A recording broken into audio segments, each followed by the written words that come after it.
صباح الخير. كل سنة وكل الأمة الإسلامية بخير يا رب وسعادة. احنا عايشين في وضع صعب، يعني احنا عايشين في وضع يعني أجواء صعبة. المشاهد الواحد بيشوفها على السوشيال ميديا الصعبة، الناس يا عيني واحد بيشوف فيديوهات، يشوف حاجات الناس بتصعب عليه. يعني دي حاجة صعبة وأوقات بنمر بيها ما أعتقدش يعني الناس مرت بيها قبل كده.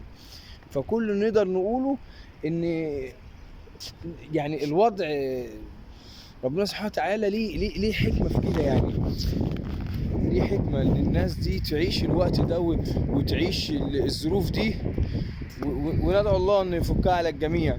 اغلب الدول العربية بتصرف فلوس وملايين في الفاضي، يصرفوا على برنامج زي رامز، يعني حاجة ما شفتش هيافة اكتر من كده.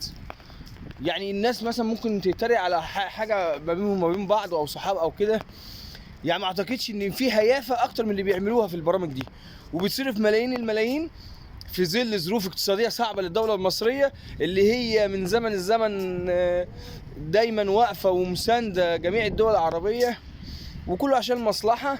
وفي الاخر خلاص في ظروف اقتصاديه في مصر، سيبوها، اي قروض هتندفع بعد كده بحساب للاسف الوضع صعب. الدولة بتحارب لوحدها، حارب فساد مجتمعي دولي، ان في دول بتحارب الدولة من جوه من الداخل، وبيحاولوا خلاص تنهار اقتصاديا.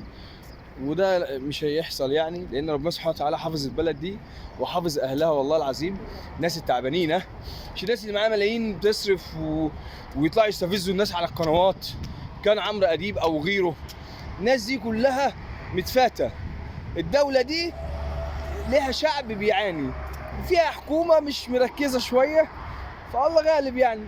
فربنا يستر على الجميع، الأيام الجاية يستر الله.